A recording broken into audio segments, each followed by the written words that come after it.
Hello dear learners, स्वागत है आपका मेरे चैनल लर्न फॉर शिक्षा में।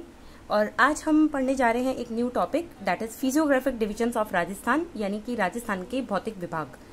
अब देखिए, फिजियोग्राफिक डिविजन्स की जब हम बात करते हैं तो हम राजस्थान को बेसिकली 4 फिजियोग्राफिक डिविजन्स में डिवाइड करते हैं। 4, ठीक है। कौन कौन से 4 हैं? फर्स्ट है वेस्टर्न डेजर्ट रीजन, यानी कि ये पूरा का पूरा जो डेजर्ट एरिया आपको दिखाई दे रहा है, जहां आप देख सकते हैं ये जो पूरा कंप्लीट सैंडी डेजर्ट है, और एक है सेमी एरिड डेजर्ट।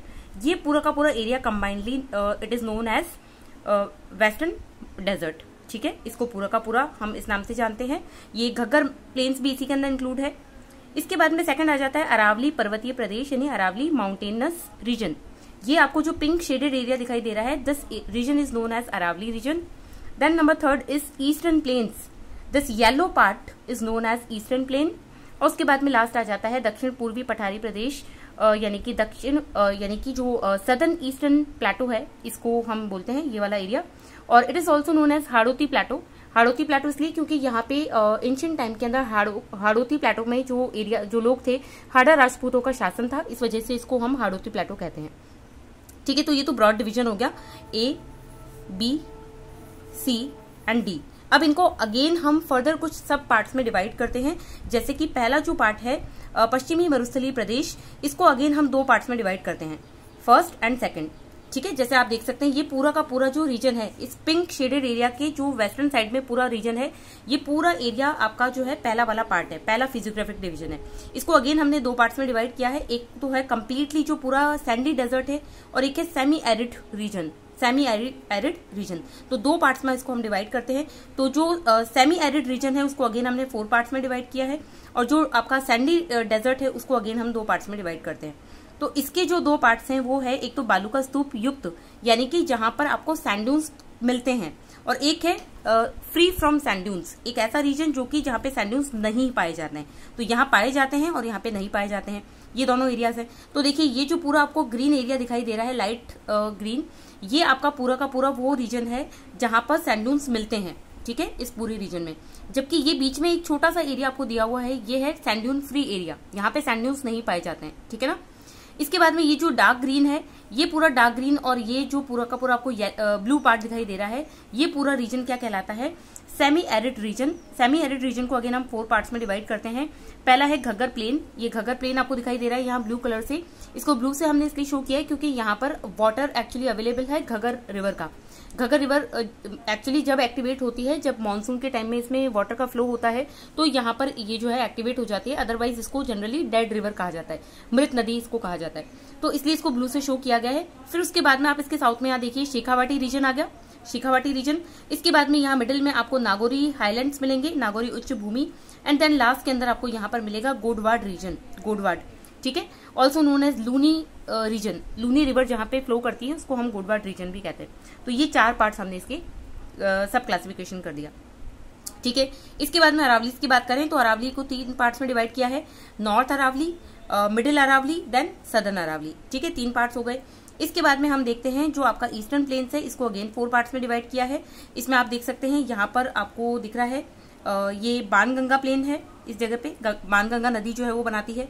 उसके बाद में यहाँ आ जाता है बनास बेसिन, उसके बाद में यहाँ पे माही बेसिन आ जाता है, और उसके बाद में यहाँ पर आपको जो है चंबल का जो एरिया है वो भी दिखाई देता है। ये चंबल भी इसी का ही एक पार्ट है, चंबल, ठीक है। तो ये हो गया। इसके बाद में ये जो बनास बेसिन आपको दिख रहा है, इस बनास बेसिन को अगेन 2 पार्ट्स में डिवाइड किया जाता है। मालपुरा करौली का plain, plain of Malpura Karauli, and another one is Mewar plain, ठीक है। तो ये बनास बेसिन को अगेन हमने 2 पार्ट्स में डिवाइड कर दिया। तो पूर्वी मैदानी रीजन जो है उसके कितने सब क्लासिफिकेशन हो गए? 4, ठीक है।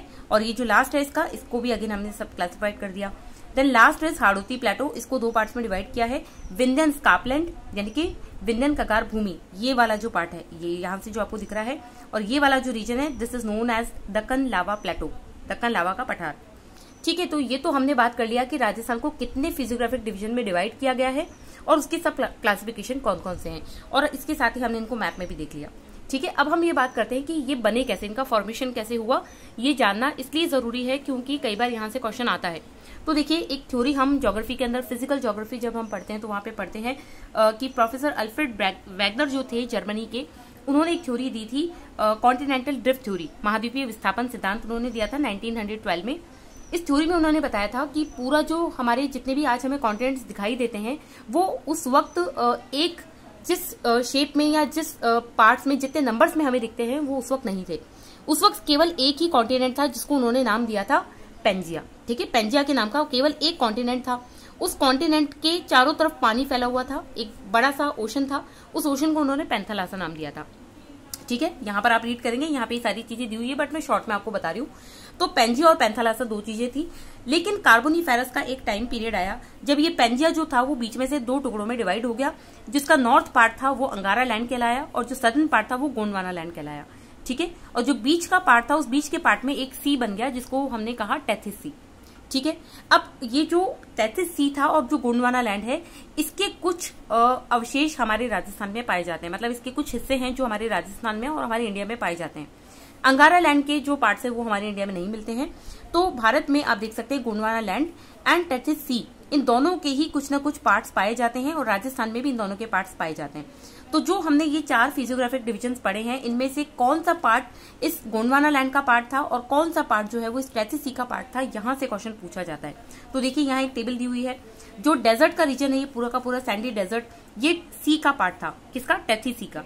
और ऐसे ये जो प्लेन्स यहाँ पे दिया हुआ है, ईस्टर्न प्लेन्स, ये भी टेथिस सी का पार्ट था, जबकि अरावलीज और जो प्लेटोज है ये दोनों के दोनों गोंडवाना लैंड के पार्ट थे। तो हम कैसे याद रख सकते हैं कि जो हाईलैंड्स है यानी कि जो जमीन से ऊंचे उठे हुए एरियाज है वो दोनों के दोनों गोंडवाना लैंड के पार्ट थे, और जो प्लेन्स हैं चाहे वो डेजर्ट हो चाहे वो आपका ईस्टर्न प्लेन हो, दोनों ही किसके पार्ट थे, टेथिस सी के। तो ये क्वेश्चन जरूर पूछा जाता है यहाँ से, इसको अच्छे से याद रखना। इसके बाद में हम आगे बढ़ते हैं कि राजस्थान को फिजियोग्राफिक डिवीजन में सबसे पहले किसने बांटा था, किसने डिवाइड किया। तो यहाँ पर नाम आता है प्रोफेसर वीसी मिश्रा का। ठीक है, प्रोफेसर वीसी मिश्रा जी ने इसको डिवाइड किया था, और कितने पार्ट्स में, 7 पार्ट्स में।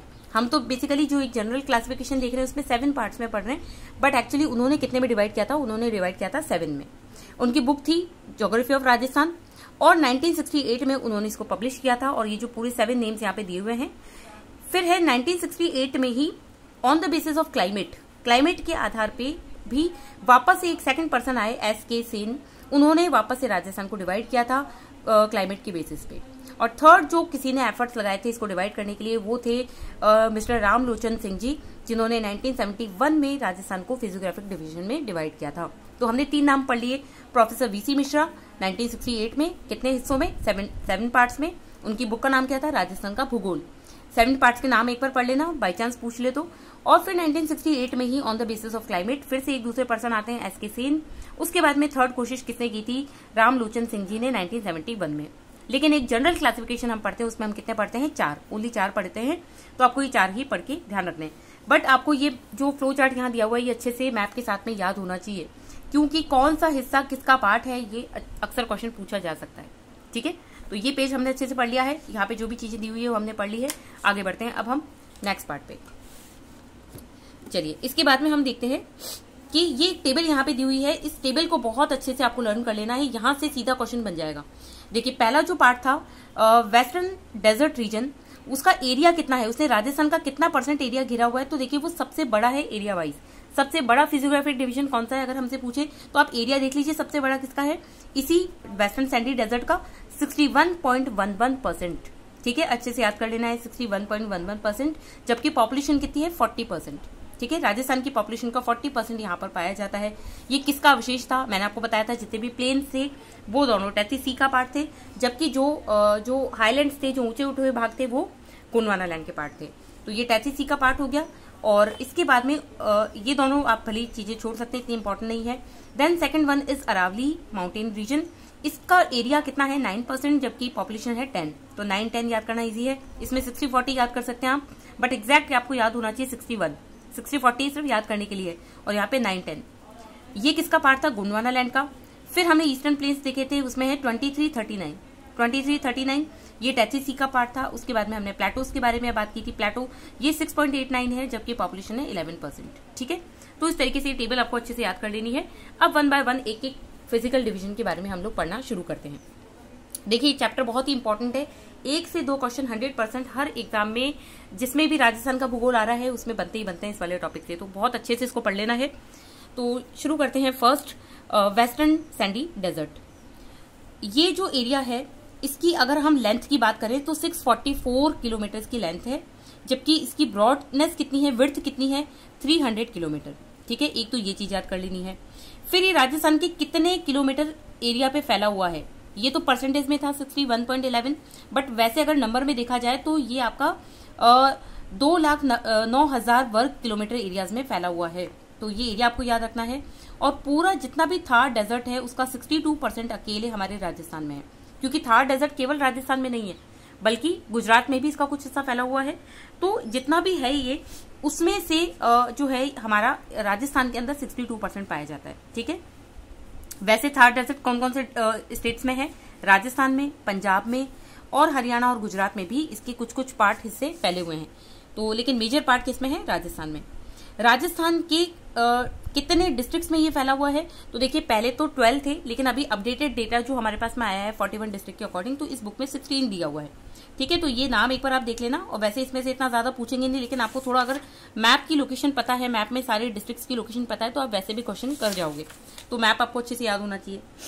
ठीक है, सिरोही जो है वो अरावली के वेस्टर्न साइड में है। आप देखेंगे सिरोही इस जगह कहीं पे आता है, जालोर के पास में सिरोही है ये रहा, लेकिन उसको इस एरिया के अंदर काउंट नहीं किया जाता है। डेजर्ट में हम उसको काउंट नहीं करते हैं, क्योंकि जो माउंट आबू है वो हमारे राजस्थान का सबसे ज्यादा रेनफॉल रिसीविंग एरिया है। सबसे ज्यादा बारिश रिसीव करने वाला अगर कोई प्लेस है तो वो माउंट आबू है। इसलिए हम सिरोही को, भले ही से वो अरावली के वेस्ट में है, लेकिन उसको डेजर्ट में नहीं मानते। ठीक है, अब आता है इसका एरिया, वो हमने अभी टेबल में देख ही लिया है। पॉपुलेशन 40% है, ये भी हमने देख ली है। फिर हम आगे बढ़ते हैं। ये एक यहाँ पर दी हुई चीज है जो इंपॉर्टेंट है कि यहाँ पे कैसी मिट्टी पाई जाती है। तो रेतीली बलुई मिट्टी यानी सैंडी जो सॉइल होती है वो पाई जाती है यहाँ पे, जिसको एंटी सोल भी कहा जाता है। ये नाम भी आपको याद रखना है। अभी हम जब सॉइल वाला चैप्टर पढ़ेंगे तो वहां पर भी नाम फिर से आएगा, बट यहाँ पे भी आप याद कर लें कि एंटी सोल टाइप की जो सॉइल है या फिर जो सैंडी सॉइल है वो कहाँ पाई जाती है, डेजर्ट में।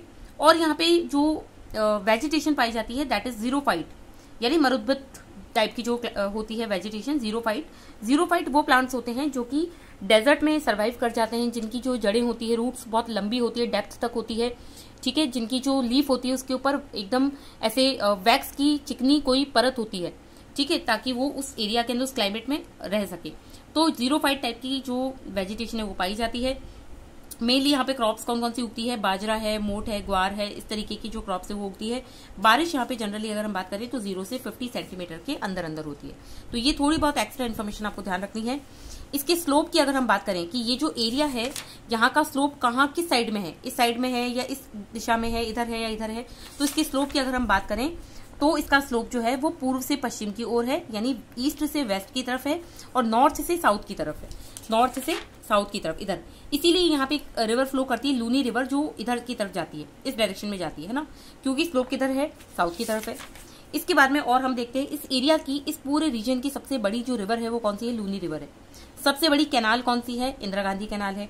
सबसे बड़ा कोई सेंचुरी कौन सी है, यहाँ पे अभ्यारण्य कौन सा है, नेशनल डेजर्ट पार्क, राष्ट्रीय मरुद उद्यान यहाँ पे सबसे बड़ा अभ्यारण्य है।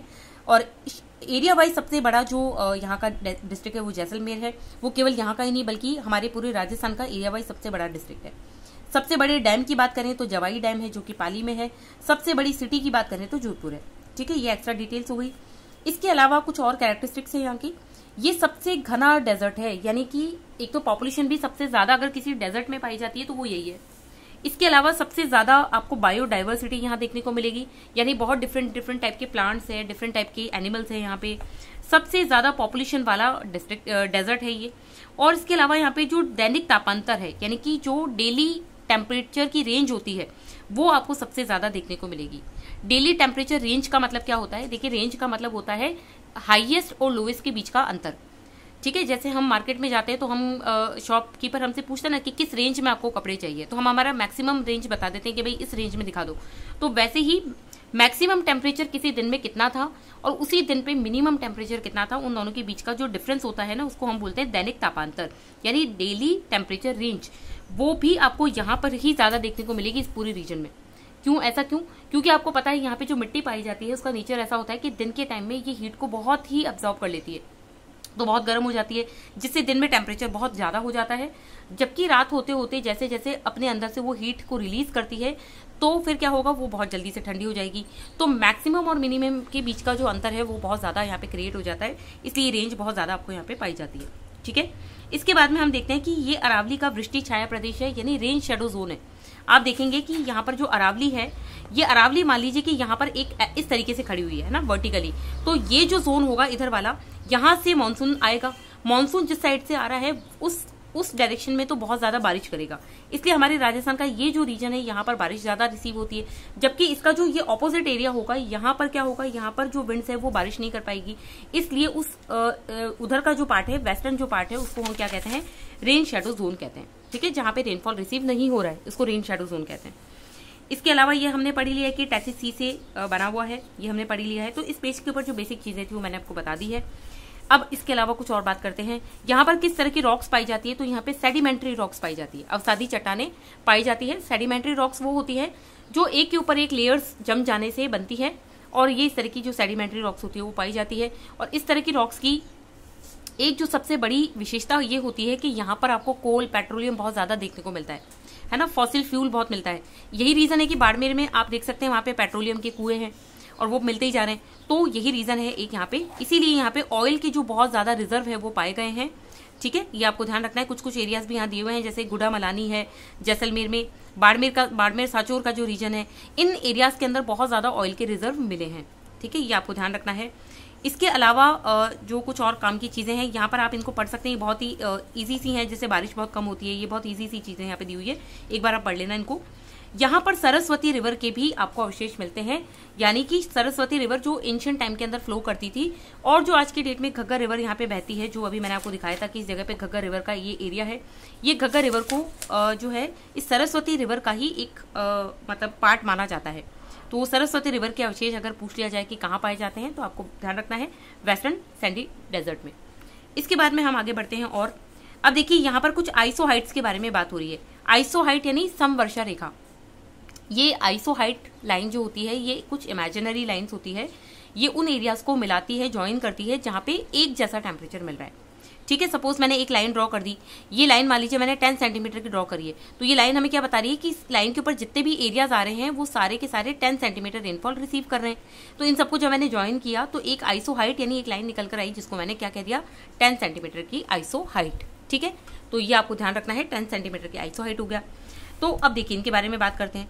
10 सेंटीमीटर की वर्षा रेखा यानी आइसो हाइट जो होती है वो क्या बताती है, इस डेजर्ट की पश्चिमी सीमा को बताती है, यानी कि 10 सेंटीमीटर की आइसो हाइट जो है वो यहाँ से कहीं से पास होती है, इस जगह से बिल्कुल वेस्टर्न जो इसकी बाउंड्री है वहां से कहीं पास होती है।